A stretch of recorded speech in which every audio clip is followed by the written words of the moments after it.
Magandang araw, Lubowans. Narito na ang latest mula sa Bayan ng Lubo. Ito po ang Lubo Tanglaw TV News Update.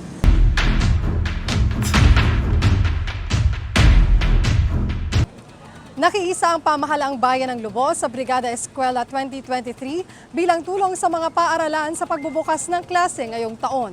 Sa inisyatibo ng ating punong bayan, Mayor Lota Manalo, na mahagi ng construction materials sa ilang paaralan sa Bayan ng Lubo. Kabilang sa mga pinagkalooban ng San Miguel Elementary School na binigyan ng plywood para sa dibisyon ng classroom.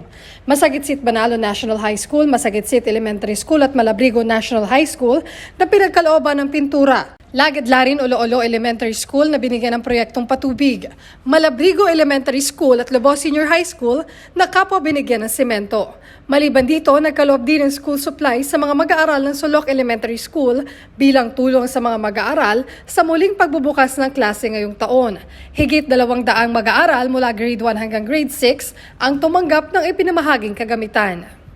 Samantala, namahagi ng oral hygiene kit ang pamahalaang Bayan ng Lubo sa pangunguna ng Municipal Health Office sa 310 mag-aaral ng Lubo Central School bilang bahagi ng selebrasyon ng National Oral Health Month noong Lunes, August 29.